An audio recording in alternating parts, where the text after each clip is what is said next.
Hello friends, जय हिंद। कैसे हैं आप सभी फ्रेंड्स? आज बेहद महत्वपूर्ण टॉपिक है आप सभी के लिए। जो भी यूपी टीईटी का इंतज़ार कर रहे थे उन सभी के लिए ये सेशन बहुत खास होने वाला है, तो वीडियो को लास्ट तक देखिए। नमस्कार, मेरा नाम है विवेक पांडे और आप देखना शुरू कर चुके हैं टुडे एग्जाम स्टडी का यूट्यूब प्लेटफॉर्म।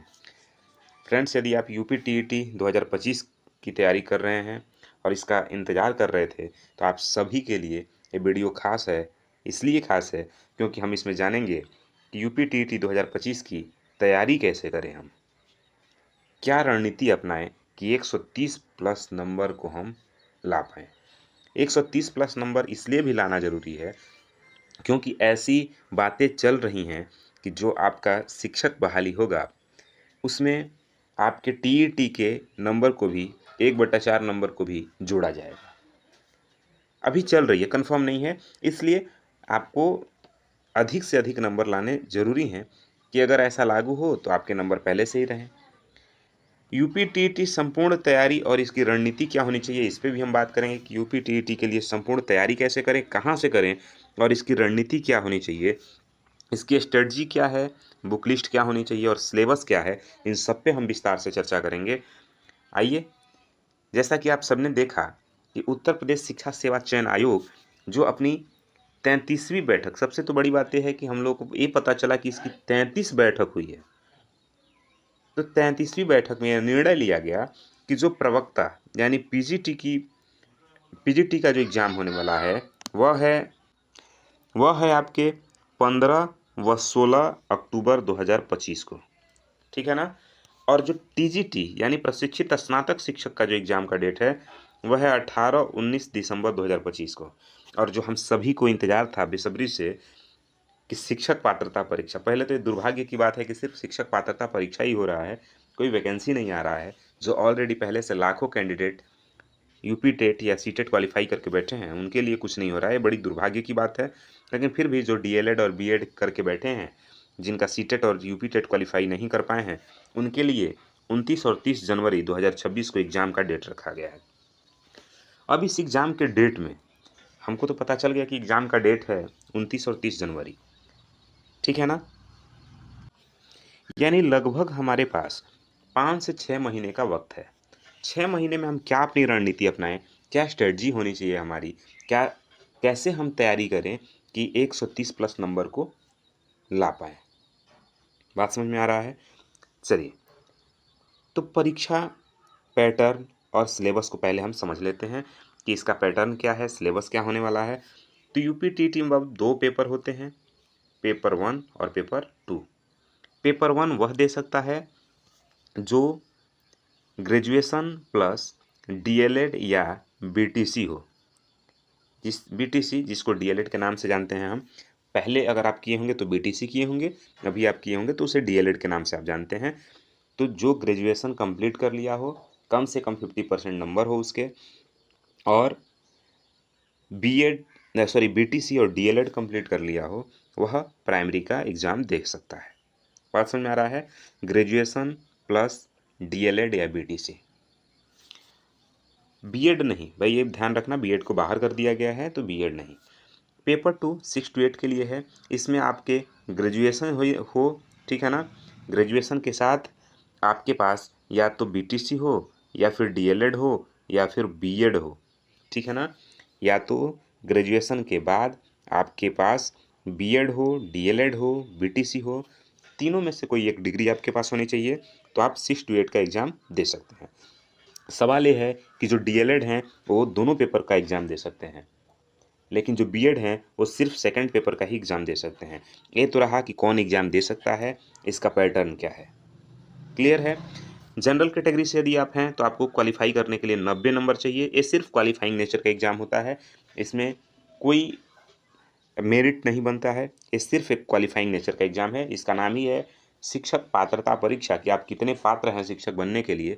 तो यदि आप जनरल कैटेगरी से हैं तो आपको 90 नंबर चाहिए, यदि आप किसी अन्य कैटेगरी से हैं तो आपको 82 नंबर चाहिए क्वालिफाई करने के लिए। कितना नंबर भाई? 82 नंबर। कोई दिक्कत? कितना में? 150 में। 150 में जनरल से हैं तो 90, अदर से हैं तो 82। बात क्लियर हो रहा है? चलिए, जो कक्षा 1 से 5 तक के लिए पेपर देना चाहते हैं उनका पैटर्न कुछ इस तरह सिलेबस होगा। CDP 30 नंबर, 2 लैंग्वेज लेना होता है, language 1 30 number, language 2 30 number, EVS 30 number और मैथ 30 नंबर का होने वाला है आपका। कुल इस तरह से आपके 150 नंबर के पेपर होंगे, जिसमें आपको 90 नंबर चाहिए, अदर कैटेगरी से हैं तो 82 नंबर चाहिए। कोई दिक्कत? चलिए, आपको समझ आ रहा होगा। CDP child development and pedagogy यानी शिक्षण शास्त्र, शिक्षण अभिरुचि से क्वेश्चन रहते हैं।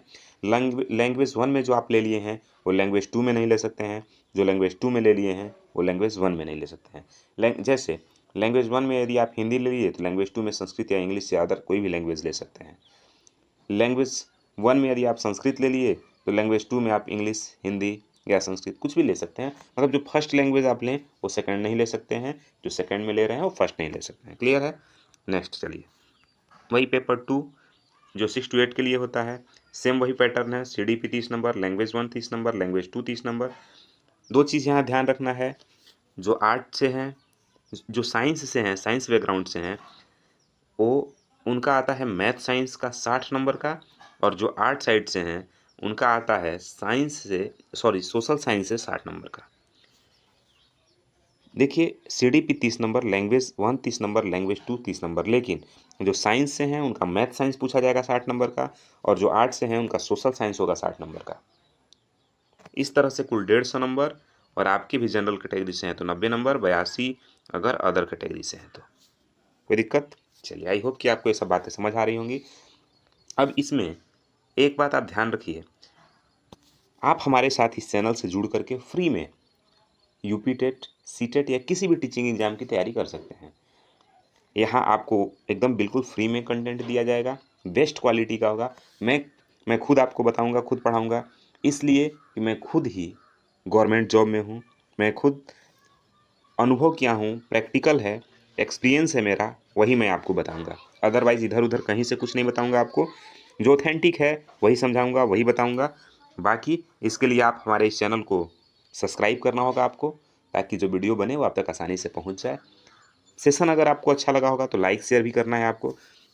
इसकी कुछ और रणनीति हैं जिसको समझना ज़रूरी है। और रणनीति ये है कि देखिए, यदि आपको सफल होना है और अच्छे नंबर लाने हैं तो PYQ प्लस मॉक टेस्ट बराबर सक्सेस। मतलब 5 साल के प्रीवियस ईयर क्वेश्चन आपको सॉल्व करने हैं, ठीक है ना।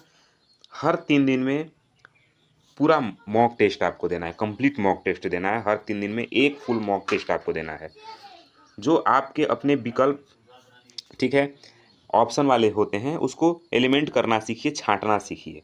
जैसे 4 ऑप्शन है तो आप छांटिए कि भाई 4 में ए तो नहीं हो सकता, 3 में ए भी नहीं हो सकता, अब बचा 2, अब 2 में से कोई एक हो सकता है। इस तरह से आप छांटने का तरीका सीखिए, ठीक है। एलिमेंट ऑप्शन को एलिमिनेट करना सीखिए, ठीक है।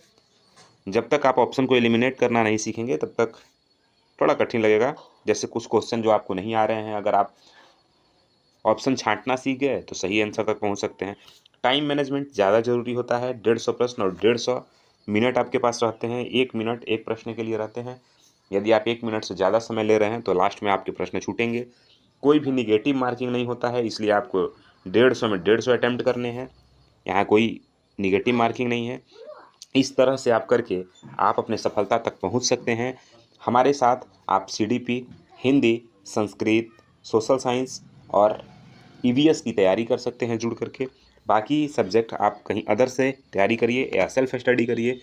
इतना हम आपको फ्री में पढ़ाएंगे। CDP, हिंदी, हिंदी, संस्कृत और सोशल साइंस, EVS हम आपको ये कंप्लीट करवा देंगे एकदम बिल्कुल फ्री में। आप इस चैनल को सब्सक्राइब कर लीजिए और बेल आइकन प्रेस कर लीजिए, ताकि कोई भी नोटिफिकेशन है वो आप तक आसानी से पहुंचे। बाकी आपको ये सेशन कैसा लगा? अगर अच्छा लगा हो तो लाइक शेयर सब्सक्राइब करें। मिलते हैं अगले वीडियो में, तब तक के लिए जय हिंद।